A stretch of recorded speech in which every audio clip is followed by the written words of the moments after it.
আবির তার বাবা মা এবং এক বোনের সঙ্গে বাস করত। আবিরের পরিবারে কোনো রকমের ডিসিপ্লিন বা নিয়ম কানুন ছিল না। তারা খুবই উচ্ছৃঙ্খলভাবে নিজেদের জীবনযাপন করত। তাদের খাওয়া দাওয়া এবং ঘুমের কোনো সময় বাড়ানো ছিল না। এরকম ভাবে তাদের জীবন কাটত। আর ইতিমধ্যেই বাড়ির একমাত্র ছেলে আবিরের সঙ্গে চন্দ্রিমার বিয়ে ঠিক হয়। আর চন্দ্রিমা পেশায় একজন পুলিশ অফিসার ছিল। মা, আমার খুব আনন্দ হচ্ছে জানো। কালকে রাতে আমি স্বপ্ন দেখলাম আমি দাদার বিয়েতে ডান্স করছি। উফ, কদিন পরেই আমাদের বাড়িতে বৌদি আসবে। দাদার বিয়েতে আমি একেবারে জমিয়ে মজা করব। আচ্ছা মা, তাড়াতাড়ি খেতে দাও, আমি স্কুলে যাব, আমার দেরি হচ্ছে। কিন্তু আজকে তো আমি রান্নাবান্না করিনি। আজকে আমার সকালে ঘুম থেকে উঠতে দেরি হয়ে গেছে। এই তো এইমাত্র আমি ঘুম থেকে উঠলাম। যা, তুই তোর দাদাকে তাড়াতাড়ি করে বাইরে থেকে কচুরি আলুর দম কিনে আনতে বল। বাইরের খাবার খাওয়ার কথা শুনি নূপুর খুবই খুশি হয়। আর সে তখনই তার দাদার কাছে গিয়ে বাইরে থেকে খাবার কিনে নিয়ে আসতে বলে। আবিরও তৎক্ষণাৎ বাইরে চলে যায় আর বাইরে থেকে কচুরি, আলুর দম, জিলিপি, রাবড়ি ইত্যাদি নিয়ে চলে আসে। আর তারা সবাই মজা করে সেই খাবারগুলো খেয়ে নেয়।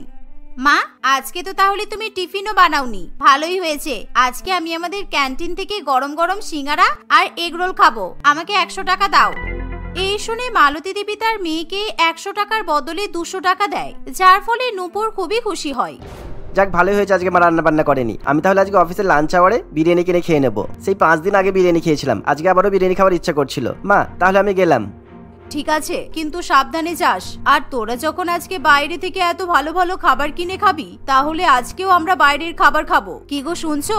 আজকে তুমি আমাদের জন্য নান, রুটি আর চিকেন বাটার মশলা কিনে আনবে।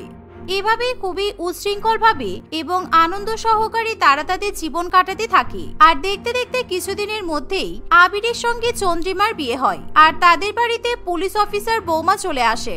এর ফলে বাড়ির সকলেই খুবই খুশি থাকে, বিশেষ করে মালতী দেবী।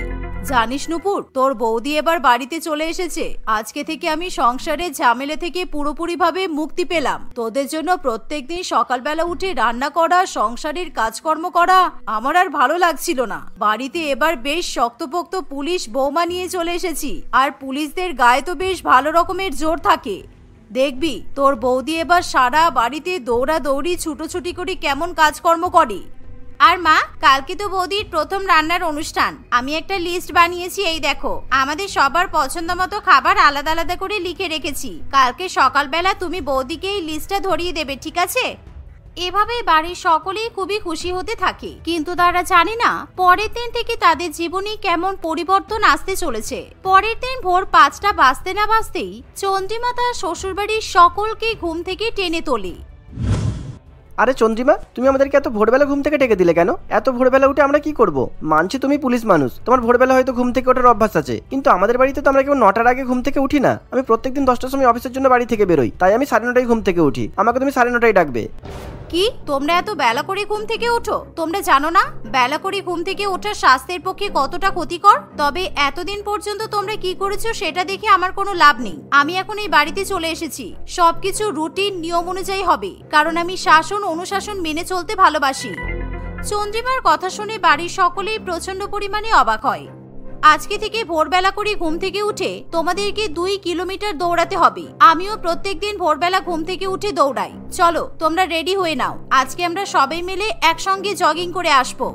কিন্তু বৌদি, আমরা ভোরবেলা উঠে দৌড়াতে যাব কেন? তুমি তো পুলিশ, আর আমি জানি পুলিশদের অনেক পরিশ্রম করতে হয়। পুলিশেরা নিজেদের স্বাস্থ্য ঠিক রাখার জন্য প্রত্যেকদিন অনেক এক্সারসাইজও করে। কিন্তু আমরা কি আর তোমার মতো পুলিশ নাকি যে আমরা তোমার সঙ্গে দৌড়াতে যাব? ও আচ্ছা, পুলিশরাই শুধু মানুষ, তাই তো? তোমরা তো মানুষ নও। প্রতিটা মানুষের যাতে স্বাস্থ্য ভালো থাকে সেই জন্য প্রত্যেকদিন দৌড়ানো দরকার, কিংবা এক্সারসাইজ করা দরকার। আমি কিন্তু বেশি কথা বলতে পছন্দ করি না, আর নাইবা আমি সময় নষ্ট করতে পছন্দ করি। চলো, তাড়াতাড়ি চলো সবাই। এভাবেই চন্দ্রিমা তার পরিবারের সকলকে নিয়ে ভোরবেলা বাড়ি থেকে বেরিয়ে পড়ে। আর তারা সবাই মিলে একসঙ্গে দৌড়াতে শুরু করে। কিন্তু যেহেতু আবির এবং তার পরিবারের কারোর এরকম এক্সারসাইজ করা বা দৌড়ানোর অভ্যাস নেই, তাই তারা কিছুটা দৌড়ানোর পরেই একেবারে হাঁপিয়ে যায়। আর যে যেরকম পারে এদিক ওদিক রাস্তাতেই বসে পড়ে। আর যা দেখে চন্দ্রিমা রেগে যায়। হয়েছে হয়েছে, 2 মিনিটের বেশি রেস্ট করা যাবে না, এতে স্বাস্থ্যের উপকার হওয়ার তুলনায় ক্ষতি হয়ে যেতে পারে। চলো চলো, ওঠো ওঠো, তাড়াতাড়ি করো। 2 কিলোমিটার দৌড়ানো হয়ে গেলে বাড়ি গিয়ে আমি আবার ব্রেকফাস্ট রেডি করব। আজকে আমি শ্বশুর বাড়িতে প্রথমবার রান্না করব, তোমাদের জন্য ভালো কিছু রান্না করতে হবে তো। ভালো কিছু খাবারের কথা শুনি আবির এবং তার পরিবারের সকলে খুবই খুশি হয়, আর তারা ভালো ভালো খাবারের লোভে পড়ে দৌড়াতে শুরু করে দেয়। এভাবে 2 কিলোমিটার দৌড়ানো হয়ে গেলে সবাই বাড়িতে ফিরে আসে, আর চন্দ্রিমা বাড়িতে এসে ফ্রেশ হয়ে রান্নাঘরে রান্না করতে চলে যায়। অন্যদিকে বাড়ির সকলে টেবিলে বসে অপেক্ষা করতে থাকে নতুন বৌমার হাতের প্রথম রান্না খাওয়ার জন্য। আর কিছুক্ষণের মধ্যেই চন্দ্রিমা সকলের জন্য খাবার নিয়ে চলে আসে, কিন্তু সেই খাবার দেখে সকলে একেবারে আকাশ থেকে পড়ে। বৌদি, তুমি আমাদের জন্য কি রান্না করেছো? এগুলো কি? আজকে তো তুমি শ্বশুর বাড়িতে এসে প্রথমবার রান্না করলে। কোথায় তুমি আমাদের জন্য ভালো ভালো টেস্টি টেস্টি খাবার রান্না করবে তা নয়, তুমি আমাদের জন্য শুধু ডালিয়ার খিচুড়ি রান্না করেছো। কোথায় শুধু ডালিয়ার খিচুড়ি রান্না করেছি? দেখো ভালো করে, আমি তোমাদের জন্য 2 রকমের স্যালাডও বানিয়েছি, একটা গ্রিন স্যালাড, একটা ফ্রুট স্যালাড, আর তার সঙ্গে লেমন ওয়াটারও আছে। তোমরা সবাই খালি পেটে আগে লেমন ওয়াটার খাবে, তারপর বাকি খাবারগুলো খাবে। চন্দ্রিমা, এগুলো কি হচ্ছেটা কি? এমনিতে তুমি ভোরবেলা আমাদেরকে ঘুম থেকে ডেকে তুলে দিলে, তারপর জোর করে আমাদেরকে দিয়ে এত কসরত করালে। আমরা এত কষ্ট করলাম, এত দৌড়াদৌড়ি করলাম, আমাদের তো প্রচন্ড খিদে পেয়ে গেছে, আর তুমি আমাদেরকে এরকম ফালতু খাবার খেতে দিচ্ছ। আমরা তো মনে করেছি তুমি আমাদের জন্য নিশ্চয়ই অনেক ভালো ভালো খাবার রান্না বান্না করবে। Shut up! আমার খাবারকে ফালতু বলার সাহস তোমরা পেলে কোথা থেকে? সকালের ব্রেকফাস্টে এর চেয়ে ভালো খাবার আর কিছু হতে পারে না। আর তোমরা যদি আমার খাবারের নামে আর একটা উল্টোপাল্টা কথা বলেছো, তাহলে কিন্তু আমি তোমাদের পরিবারের নামে মিথ্যা কেস দিয়ে তোমাদেরকে জেলে ভরে দেব। সব কটাকে গ্রেফতার করব আমি। চন্দ্রিমার কথা শুনে তার পরিবারের সকলেই খুবই ভয় পেয়ে যায়, আর তারা কোনো কথা না বলে চন্দ্রিমার রান্না করা ডালিয়ার খিচুড়ি এবং স্যালাড খেতে শুরু করে। আর যেহেতু তারা প্রত্যেকে আজকে দৌড়াদৌড়ি করেছিল, তাই সবারই প্রচন্ড পরিমাণে খিদে পায়। তাই তারা চন্দ্রিমার রান্না করা ডালিয়া খেয়েই নিজেদের পেট ভরায়। ব্রেকফাস্ট করার পর নূপুর এবং তার দাদা আবির দুজনেই স্কুলে এবং অফিসে যাওয়ার জন্য তৈরি হয়। আর তারা যখন বাড়ি থেকে বেরিয়ে যাবে, তখনই চন্দ্রিমা তাদেরকে আটকে দেয়। আরে দাঁড়াও দাঁড়াও, তোমরা টিফিন না নিয়ে বেরিয়ে যাচ্ছ কেন? আমি তোমাদের জন্য লাঞ্চ বক্স রেডি করেছি, এই নাও, এতে তোমাদের জন্য রুটি আর সবজি আছে। তোমরা এই টিফিন ফাঁকা করে তবেই বাড়িতে আসবে। না না বৌদি, আমি রুটি সবজি খাবো না। আমার রুটি সবজি খেতে একদমই ভালো লাগে না। তুমি বেকার বেকার আমাদের জন্য কষ্ট করতে গেলে কেন? আমি আর দাদা তো প্রত্যেকদিন দুপুরবেলা বাইরের খাবারই কিনে খাই, আর আমার স্কুলের ক্যান্টিনে খুব ভালো ভালো খাবার পাওয়া যায়। আমি প্রত্যেকদিন সিঙ্গারা, এগরোল, চাউমিন এসবই কিনে খাই। হ্যাঁ চন্দ্রিমা, নূপুর ঠিকই বলেছে। কাল থেকে আর আমাদের টিফিন বানানোর কোনো প্রয়োজন নেই। বেকার আমাদের জন্য এত পরিশ্রম করতে হবে না তোমাকেও তো পুলিশ স্টেশনে যেতে হবে। চলো, তুমি আমাদের সঙ্গে বেরিয়ে পড়ো। আজ থেকে তোমাদের বাইরের খাবার খাওয়া বন্ধ। বাইরের খাবার স্বাস্থ্যের জন্য কতটা ক্ষতিকর তোমরা জানো না? আমি বাবা মায়ের জন্য দুপুরের খাবার রান্না করে ফেলেছি, আর তোমরাও আজকে দুপুরে এই রুটি সবজিই খাবে। যদি তোমরা দুপুরে এই রুটি সবজি না খাও, তাহলে কিন্তু রাত্রিবেলাতে আমি আবার ডালিয়ার খিচুড়ি খাওয়াবো। আর নূপুর, তুমি যদি সোম থেকে শুক্রবার পর্যন্ত বাড়ির বানানো টিফিন খেয়ে শেষ করো, তাহলে আমি তোমাকে শনিবারে আর রবিবারে তোমার পছন্দ মতো খাবার রান্না করে খাওয়াবো। এই শুনে নূপুর এবং আবিরের কিছু করার থাকে না। তারা টিফিন বক্স নিয়ে বাড়ি থেকে বেরিয়ে পড়ে, কিন্তু চন্দ্রিমা তাদের সঙ্গে যায় না। চন্দ্রিমা বাড়ি থেকে বেরোনোর আগে তার শ্বশুর মশাই এবং শাশুড়ি মায়ের ঘরে যায়। সেখানে গিয়ে দেখে যে দুজনেই নাক ডেকে ঘুমাচ্ছে, আর যা দেখে চন্দ্রিমা রেগে যায়, আর সে প্রচন্ড জোরে চিৎকার করে ওঠে।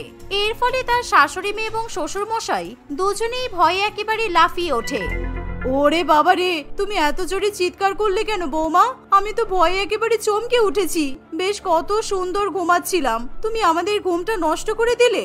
সকালবেলা তুমি আমাদেরকে কত পরিশ্রম করালে। আমি তো বাপের জন্মে 2 কিলোমিটার দৌড়াইনি, আমার হাত পা সব ব্যথা করছে। তুমি কি আমাদেরকে একটু বিশ্রাম করতেও দেবে না?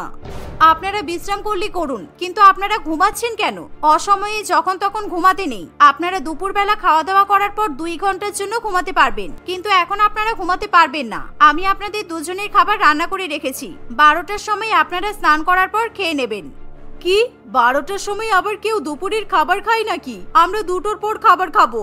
আমাদের তো দুপুর 2টোর পর খাবার খাওয়ার অভ্যাস। আর আমাদেরকে নিয়ে তুমি এত চিন্তা করো না বৌমা। তুমি রান্না করে দিয়েছো তো, আমরা আমাদের সময় মতো খেয়ে নেব। তুমি যাও, নিশ্চিন্তে যাও। আমি 12টার সময় ভিডিও কল করব, আর আপনারা ভিডিও কলে আমার সামনে দুপুরের খাবার খাবেন। আমি বিকেল 5টায় বাড়ি চলে আসব, আর সন্ধ্যা 7টার মধ্যে আমাদের সবার ডিনার হয়ে যাবে। আজকে থেকে এটাই আপনাদের রুটিন। এই বলে চন্দ্রিমা বাড়ি থেকে বেরিয়ে পড়ে। এভাবেই বাড়িতে পুলিশ বৌমা আসার পর থেকে সকলেই একেবারে জব্দ হয়ে যায়। কেউ আর নিজেদের ইচ্ছা মতো উশৃঙ্খল ভাবে জীবন কাটাতে পারে না, কিন্তু ভয়ের চোটে তারা চন্দ্রিমাকে সামনাসামনি কিছু বলতেও পারে না। এর ফলে চন্দ্রিমার আড়ালেই সবসময় তারা চন্দ্রিমাকে নিয়ে সমালোচনা করে। আর এরকম ভাবেই দেখতে দেখতে প্রায় 1 মাস কাটে। আর এখন তাদের বাড়িতে সবকিছুই নিয়ম অনুযায়ী, রুটিন অনুযায়ী হতে থাকে। কিন্তু চন্দ্রিমাকে প্রত্যেক দিন তার শ্বশুর বাড়ির লোকেদের পেছনে প্রচন্ড পরিমাণে বকাবকি করতে হয়। এভাবেই আরো কয়েকদিন কাটে। একদিন মালতী দেবী এবং রমেশ বাবু রেগুলার চেকআপের জন্য হসপিটালে যায়, আর হসপিটাল থেকে তারা দুজনেই খুবই খুশি হয়ে বাড়িতে ফিরে আসে। জানো বৌমা, আমার আর তোমার বাবার দুজনেরই সুগার আর প্রেসার অনেক বেশি ছিল। তোমার বাবার তো আবার থাইরয়েডও অনেক বেশি ছিল, কিন্তু এই 1 মাস নিয়ম অনুযায়ী চলার ফলে আমাদের সুগার প্রেসার সব নর্মাল হয়ে এসেছে, আর তোমার বাবার থাইরয়েডও অনেক কমে গেছে। ডাক্তারকে আমি আমাদের ডেইলি রুটিন কেমন সেটাও বলেছি। ডাক্তার খুব খুশি হয়েছে, আর ডাক্তার বাবু বলেছে আমরা যদি এরকম ভাবে নিয়ম অনুযায়ী চলি তাহলে আমাদের ওষুধ খাওয়ারও প্রয়োজন পড়বে না। মালতী দেবীর এমন কথা শুনে চন্দ্রিমা খুবই খুশি হয়। আর তখনই নূপুর এবং আবির দুজনেই দুটো বড় বড় ট্রফি নিয়ে বাড়িতে এসে উপস্থিত হয়। এই দেখো বৌদি, আজকে আমাদের স্কুলের রেস কম্পিটিশন ছিল, আর আমি এই ট্রফিটা জিতেছি। আমি ফার্স্ট হয়েছি জানো। কেউ আমার সঙ্গে পাল্লা দিয়ে দৌড়াতে পারিনি। এটা শুধুমাত্র তোমার জন্য সম্ভব হয়েছে, কারণ আমি প্রত্যেকদিন দৌড়াই বলে আমার খুব ভালো মতো দৌড়ানোর অভ্যাস হয়ে গেছে। আরে চন্দ্রিমা, আমি তো অফিস থেকেই ট্রফিটা পেয়েছি, কারণ আমি প্রত্যেকদিন জগিং করে আর তোমার হাতে স্বাস্থ্যকর খাবার খেয়ে এই মাসে একবার অসুস্থ হয়নি। সেই জন্য আমি রেগুলার অফিসে যেতে পেরেছি, আর সেই জন্যই আমাকে best employee of the month award দেওয়া হয়েছে। Thank you so much Chandrima, আমাদের জীবনটা এত সুন্দর করে দেওয়ার জন্য। নিজের শ্বশুর বাড়ির পরিবারের মুখে এরকম কথা শুনি চন্দ্রিমা খুবই খুশি হয়। আর সেদিন চন্দ্রিমা সকলের জন্য তাদের পছন্দ মতো খাবার, বিরিয়ানি, পায়েস আরো অনেক কিছু রান্না করে। সেই দিনের পর থেকে চন্দ্রিমাকে তার পরিবারকে ভয় দেখিয়ে, হুমকি দিয়ে কোনো রকমের কাজকর্ম করাতে হয় না। সকলেই ভালোই ভালোই নিয়ম অনুযায়ী নিজেদের কাজকর্ম করে আর স্বাস্থ্যকর খাবার খাওয়া দাওয়া করে। ছেলের বউ বাড়িতে নিয়ে এসে মিনতি দেবী খুবই খুশি ছিল। এরকম একজন বৌমাই তো সে বরাবর চেয়েছিল। তার বৌমা যেমন সুন্দর তেমনই সুশীল, এমনকি তার নামও সুশীলা। আজকালকার দিনে না এরকম নাম শুনতে পাওয়া যায়, আর না এরকম মেয়ে দেখতে পাওয়া যায়। সুশীলা গৃহকর্মে নিপুণা। সারাদিন সমস্ত কাজ গুছিয়ে সুন্দরভাবে করে সে বাড়ির সবার কত খেয়াল রাখে। এমন একজন মেয়ের হাতে সংসারের দায়ভার তুলে দিয়ে মিনতি দেবী সুখে শান্তিতে দিন কাটায়। তবে বেশ কয়েকদিন ধরে মিনতি দেবী বেশ সমস্যায় পড়েছে, কারণ তার বৌমা তাকে কিছুতেই রান্নাঘরে ঢুকতে দেয় না। আমি জানি বৌমা, তুমি রান্না করতে ভালোবাসো, তুমি সুন্দরভাবে বাড়ির সবার খেয়ালও রাখো, কিন্তু আমাকেও তো মাঝে মাঝে রান্নাঘরে যেতে দাও। আমার তো নিজের জন্য কিছু করার থাকে, তাই না? আপনি যখন বাড়ির পুরো দায়িত্ব আমার হাতে দিয়ে দিয়েছেন, তখন আবার রান্নাঘরটা নিজের কাছে চাইছেন কেন? আপনি আমার গুরুজন। আমার উপস্থিতিতে আপনাকে কাজ করতে দেওয়া মানে কত বড় পাপ সেটা আপনি জানেন? তুমি তো আমাকে জোর করে কাজ করাচ্ছ না, আমি তো নিজেই করতে চাইছি। এসব কথা এখন বাদ দাও, আমাকে রান্নাঘরে ঢুকতে দাও। সুশীলা তার শাশুড়ি মাকে আটকানোর জন্য তার পায়ের কাছে বসে পড়ে। না মা, আমাকে দিয়ে এই পাপ আপনি করাবেন না। আমি কিছুতেই আপনাকে রান্নাঘরে ঢুকতে দিতে পারবো না। আমার এতদিনের শিক্ষা সংস্কৃতি সব জলে চলে যাবে। দয়া করুন মা, দয়া করুন। আচ্ছা ফ্যাসাদে পড়ে গেলাম তো। এই রান্নাঘরটা তো আমি কত স্বাদ করে বানিয়েছিলাম। সেই বিয়ের পর থেকে এখানে আমার আধিপত্য, আর নতুন বৌমা এসে আমাকে নাকি সেখান থেকেই বের করে দিল। আপনি যদি এক্ষুনি ঘরে না যান, তাহলে আমি দেয়ালে মাথা ঠুকে ঠুকে নিজের প্রাণ দিয়ে দেব, কিন্তু আমি বেঁচে থাকতে আপনাকে ঘরের কোনো কাজ করতে দেব না। থাক বাবা, আমি যাচ্ছি, তুমি থাকো তোমার রান্নাঘরে। এই বলে মিনতি দেবী সেখান থেকে চলে যায়। দেখতে দেখতে বেশ কয়েকদিন কাটে। যত দিন যায় ততই যেন সুশীলাকে নিয়ে তাদের পাড়ায় চর্চা বাড়তেই থাকে। এত সুন্দর, এত ভদ্র এবং এত সংস্কারী বৌমা তাদের পাড়ায় আগে কখনো দেখা যায়নি। সুশীলা তো সবসময় শাড়ি পরে থাকে আর মাথায় ঘোমটাও দিয়ে রাখে। গুরুজনেদের সামনে দেখলে আগে পা ছুঁয়ে প্রণাম করে। প্রায় দিনই তাদের বাড়িতে সুশীলার সঙ্গে দেখা করতে কেউ না কেউ আসতেই থাকে।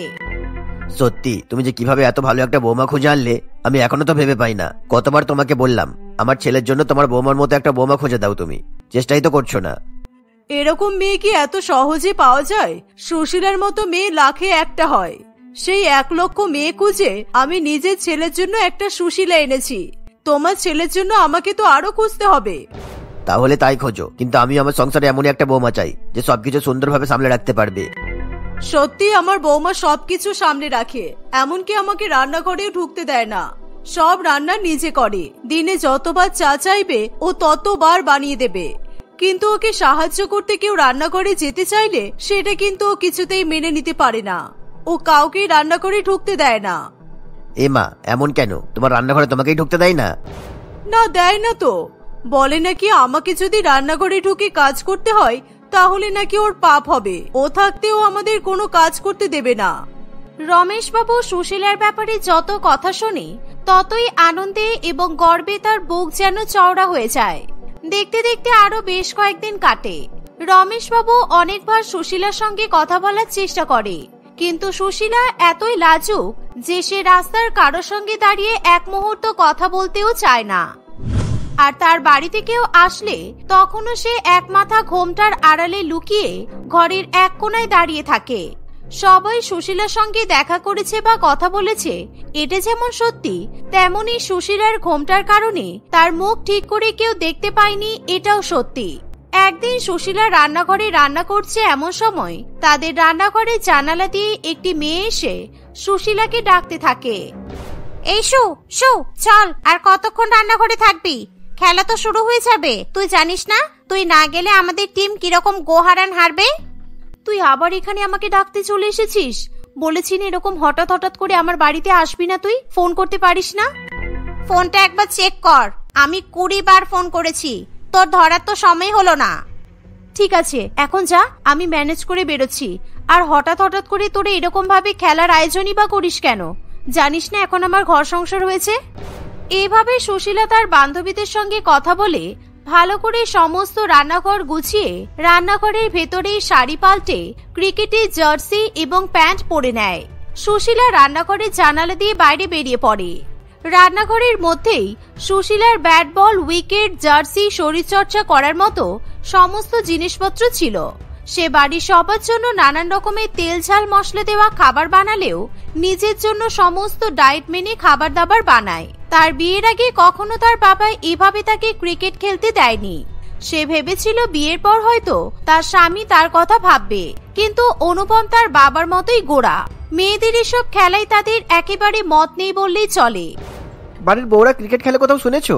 এরকম লাফালাফি করতে বলেই তোমার বাবা তোমার এত তাড়াতাড়ি বিয়ে দিয়ে দিল, আর বিয়ের পরে শ্বশুর বাড়িতে এসেও তুমি সেটাই করতে চাইছো? আমি সেই ছোটবেলা থেকে ক্রিকেট খেলে আসছি। আমার মতো ক্রিকেট খেলতে হয়তো অনেক অনেক ছেলেরাই পারে না।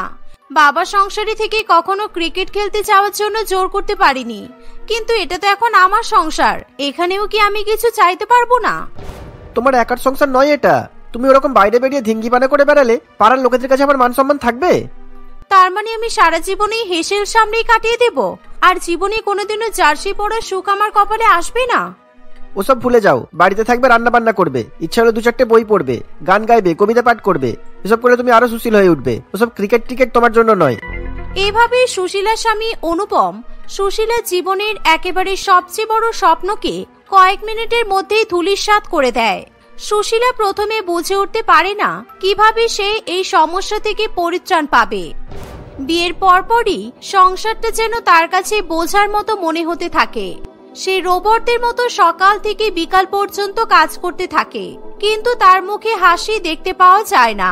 এমন অবস্থায় একদিন তার সঙ্গে দেখা করতে তার বান্ধবী মাধুরী তার বাড়িতে আসে।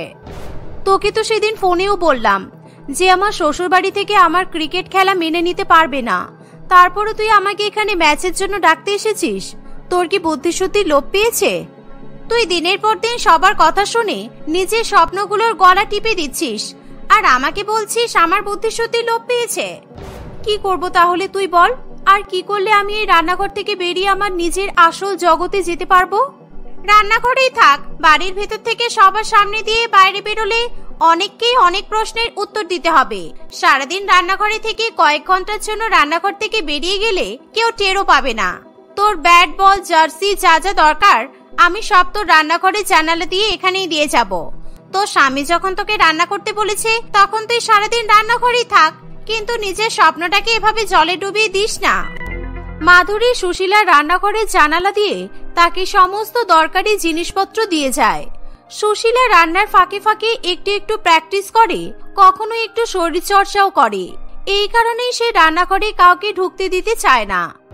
আর মাঠে গিয়ে খেললে যদি কেউ তাকে চিনে না ফেলে এই ভয়ে সুশীলা সারাদিন এক মাথা ঘোমটা দিয়ে ঘুরে বেড়ায়। এইভাবেই কয়েক মাস কাটে। মাধুরীর ডাকে মাঠে গিয়ে সুশীলা দারুণ সুন্দর ক্রিকেট খেলে এবং তাদের টিমকে জিতিয়ে দেয়। খেলা শেষে মাঠ থেকে বেরোবে এমন সময় রমেশ বাবু সেখানে চলে আসে। এই তুমি সুশীলা না, মিনতি বাবুদির বৌমা তো? হ্যাঁ, আমি ঠিকই চিনেছি, তুমিই তো। সারাদিন এক মাথা ঘোমটা দিয়ে থাকলে কি হবে? আমার চোখকে কিন্তু তুমি ফাঁকে দিতে পারোনি। আমি অবিবাহিত, আর আপনি যাদের কথা বলছেন তাদেরকে তো আমি চিনিই না। এবার আমাকে যেতে দিন। সে তুমি চলে যাও, আমি তোমায় আটকাবো না। তবে আমি কিন্তু বুঝতে পেরেছি তুমি কে। শুধু শুধু আমার সামনে মিথ্যা কথা বলে তোমার যে কি লাভ হচ্ছে সেটা আমি জানি না। শুধু শুধু কেন ওকে বিরক্ত করছেন? এক্ষুনি লোকজনকে ডেকে গণধোলাই খাওয়াবো। চল শু এখান থেকে, তুই ভয় পাস না, আমি আছি তো তোর সাথে। এভাবে মাধুরী সুশীলাকে নিয়ে সেখান থেকে চলে যায়।